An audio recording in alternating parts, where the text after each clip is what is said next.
যে শহীদ পরিবারগুলো, সেই শহীদ পরিবারগুলো আপনি দেখেন, এখানে আমরা এমন অনেক শহীদ পরিবারকে আনছি যাদের নামও হয়তো আপনি কখনো শুনেন নাই। আপনারা দুই একজন এলিট বা দুই একজন যে আলোচিত শহীদ, তাদের বাইরে হয়তো আপনারা তাদের নামও শুনেন নাই। সেই সকল শহীদ পরিবারগুলো কিন্তু এখানে আছে। আপনারা তাদের দিকে তাকান, তাদের জীবনমান কি ধরনের সেটার দিকে আপনারা তাকান। এই যে বলে যে জুলাই বিক্রি করে অনেক অনেক টাকা হয়েছে, জুলাই শহীদ ফ্যামিলিগুলো লাভবান হয়েছে, আপনারা এই ফ্যামিলিগুলোর দিকে তাকান, তাকাই বলেন তাদের কি লাভ হয়েছে। তাদের যে প্রথম দাবি যেটা ছিল বিচারের দাবি, সেই বিচারের দাবিটা পর্যন্ত আজকে তারা পায় নাই। আর আপনারা বলতে শুরু করেন যে জুলাই ব্যবসা করেছে। আমার ব্যক্তিগতভাবে সবার কাছে একটা প্রশ্ন আছে, যখন কোনো মুক্তিযোদ্ধা টাইটেল ব্যবহার করে, তারা যখন গুম করে, খুন করে, তারা হচ্ছে ভোট চুরি করে, আপনারা কি সেটার জন্য কখনো মুক্তিযুদ্ধকে প্রশ্নবিদ্ধ করেন?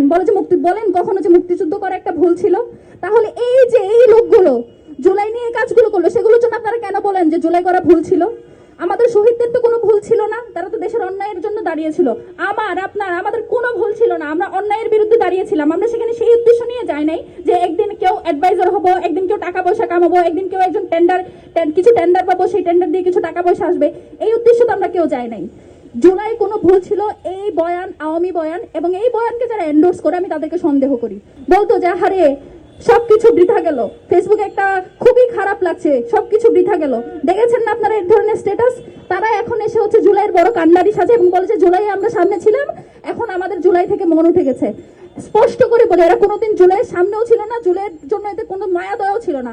এরা শুধুমাত্র পিআর প্রেসারে নিজেদের চাকরি, নিজেদের এই যে জনগণের প্রতি যে জনগণ তাদের প্রতি যে প্রত্যাশা করে, সেই প্রত্যাশার দায় থেকে ছোট করে বিন্দু মাত্র যে অবদান রেখেছিল সেটা নিয়ে আজকে ধরো জুলাই স্টেক হোল্ডার সাজে।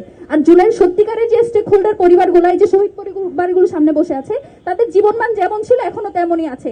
আর এই যে জুলাই নিয়ে যারা ব্যবসা করেছে, তাদের জন্য আমাদের জুলাই ছোট হয়ে যায় না, তাদের জন্য আমাদের জুলাই খাটো হয়ে যায় না। এবং এই যে আওয়ামীরা যে বয়ান ছাড়ে, জুলাই নাকি কি হয়ে গেছে, জুলাই মিলিয়ে গেছে, জুলাই নিয়ে দেশ শব্দ তারা সামনে আনে।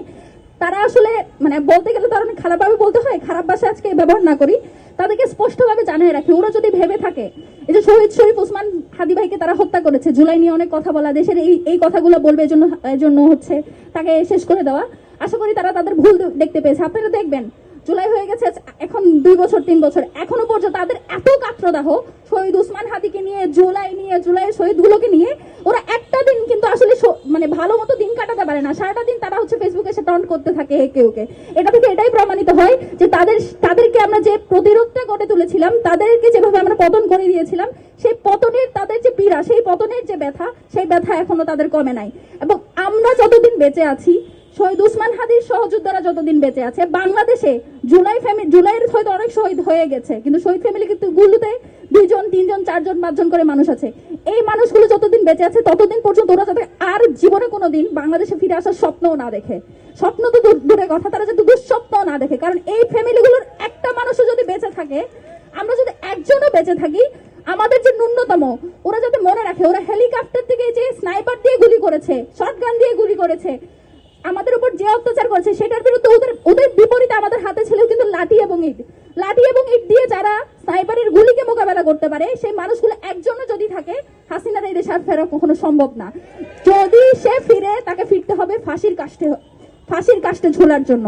নানান ধরনের আলাপ আলোচনা করে, 71 নিয়ে আলাপ আলোচনা করে, 17 বছরের ফেসিবাদী গুম খুন নিয়ে কথা বলে, কিন্তু জুলাই নিয়ে কথা বলতে তাদের খুবই কেন জানি মনে হয় যে তাদের এক ধরনের হীনমন্যতায় ভুগে। যেটা নিয়ে তারা হীনমন্যতায় ভুগে, সেই হীনমন্যতা যাকে নিয়ে ভুগে, সেই জুলাইয়ের কারণে আজকে তারা এখানে বসে আছে। আজকে তারা প্রধানমন্ত্রী হয়েছে, স্বরাষ্ট্রমন্ত্রী হয়েছে, অনেকে সেই যে মিথ্যা মামলাগুলো ছিল সেগুলো থেকে ছাড়া পেয়েছে। এগুলো কোনোদিন সম্ভব হতো না যদি না এই বাচ্চাগুলো সামনে আসতো। এখন যখন কেউ জুলাই নিয়ে কথা বলে, যখন জুলাই নিয়ে প্রোগ্রাম করে, তখন তারা যে জুলাই ব্যবসায়ী বা অন্যান্য যেসব ট্যাগিং দেয়, বারবার যেটা বলি, জুলাইয়ের কোনো দোষ ছিল না। জুলাইয়ের পরবর্তী যে মানুষগুলোর অন্যায় করেছে, যে মানুষগুলো দুর্নীতি করেছে, আপনারা তাদের বিচার করেন। আমি আপনাদেরকে 100% কথা দিয়ে বলতে পারবো, এই যে জুলাই ফ্যামিলিগুলো, সেগুলোই সবার আগে সামনে গিয়ে হচ্ছে আপনাদের কাছে, আপনাদের সাথে থাকবে যখন আপনারা এই দুর্নীতিবাজগুলোর বিচার করতে যাবেন। জুলাই ফ্যামিলির হচ্ছে এই দুর্নীতি বিচারের সাথে তাদের কোনো সম্পর্ক নাই। তাদের সম্পর্ক জুলাইয়ের সাথে, তাদের সম্পর্ক তাদের সন্তানদের বিচারের জন্য। আপনারা করেন, দুর্নীতিবাজদের বিচার করেন, এরপরে যারা বিভিন্ন অসৎ উপায়ে টাকা পয়সা কামিয়েছে তাদের বিচার করেন। একই সাথে জুলাইয়ের যে হাসিনার যে রায় হয়েছে, সেই রায়ের বিচার করেন, তাকে ফিরায় এনে তাকে ফাঁসি কাষ্টে ঝোলান। এই শাহবাগে আপনাদের মনে আছে আমরা যখন জুলাইয়ের বিচার চাই তখন হচ্ছে অনেকে সব মব মব বলে। এই শাহবাগে যে মব হয়েছিল, সেখানে মব হয়েছিল কিসের দাবিতে? ফাঁসির জন্য, ফাঁসি চাই বলে। আর আমরা যখন আজকে দাঁড়াই বিচার চাই বলে, আর আমাদেরকে বলা হয় মব। মানে বাংলাদেশের বিচারিতা কোন জায়গায় গেলে ফাঁসি চাই হয়ে যায় হচ্ছে একটা বড় জাগরণ মঞ্চ, আর যখন আমরা বিচার চাই বলি তখন হয়ে যায় আমরা মব। এই যে দ্বিচারী গুপ্তাগুলো, এই দ্বিচারিতাগুলোতে আমরা আসলে আমাদের যে 17 বছরের সহযোদ্ধা ভাই, এই যে আমাদের ছাত্র দলের যুব দলের যে ভাইয়েরা আছে, আমরা তাদেরকে ছাত্রলীগের ভূমিকায় দেখতে পছন্দ করি না। আমরা আপনাদেরকে যে কারণে, আপনাদের এই যে জুলাই হলো, আপনাদের পাশাপাশি দাঁড়িয়ে যে কারণে আমরা পাশাপাশি ছিলাম, সেই পাশাপাশি থাকা সেই আত্মসম্মান বোধ হলো সেই ভাইগুলোকে আমরা ফেরত চাই। এই যে জুলাইয়ের সন্তানেরা, একদিকে তারা জুলাই নিয়ে কথা বলে, অন্যদিকে তারা হচ্ছে বলে যে জুলাই একটা মেটিকুলাস ডিজাইন। তাদের দলের হচ্ছে যে সংসদ সদস্য ফজলুর রহমান, তিনি টকশোতে গিয়ে বলেন হচ্ছে জুলাই একটা মেটিকুলাস ডিজাইন। নীলুফা মনিরা এই ধরনের বক্তব্য করেন। আবার আমাদের ছাত্র দলের ভাইয়েরা বলেন যে ছাত্রলীগ প্রশ্নে কোনো ছাড় নেই। এ ধরনের দ্বিচারিতা আমরা পছন্দ করবো না। আপনারা নিজেরা একটা হচ্ছে ঐক্যমতে আসেন যে জুলাইকে আপনারা কোন দৃষ্টিতে দেখবেন, আপনারা জুলাই সনদ বাস্তবায়ন করবেন কিনা, আপনারা জুলাইকে কোন দৃষ্টিতে দেখবেন, মেটিকুলাস ডিজাইন নাকি হচ্ছে একটা গণহত্যা। সেই একটা ঐক্যমতে এসে তারপর আপনারা কথা বলেন। একজনকে দিয়ে বলাবেন, অন্যজনকে দিয়ে হচ্ছে সেটা কভার আপ করাবেন। আপনারা ছাত্রলীগেরও মন রাখবেন, আপনারা সাধারণ জনগণের মন রাখবেন, এটা তো হইতে পারে না। এই ধরনের দ্বিচারিতা বাংলাদেশে চলবে না। আপনাদের কাছে রিকোয়েস্ট, হাসিনাকে ফিরিয়ে আনেন, বিচার করেন।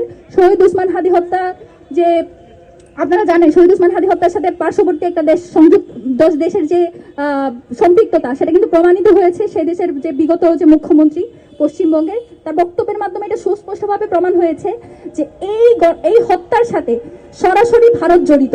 তারপরও বাংলাদেশ থেকে যখন বলা হয় যে সেটা সে দেশের ম্যাটার, বাংলাদেশের ভিতরে এসে একটা খুন করে যায়, যেখানে স্বাধীনতা সার্বভৌমত্ব প্রশ্নবিদ্ধ হয় যে অন্য দেশ কিভাবে অন্য একটা দেশের ভিতরে এসে একটা খুন পরিচালনা করে, তখন যখন আপনারা বলেন যে সেটা ওই দেশের ম্যাটার, তখন তো আমাদের প্রশ্ন হয় যে আপনাদের ভেতরেই কোনো সমস্যা আছে কিনা।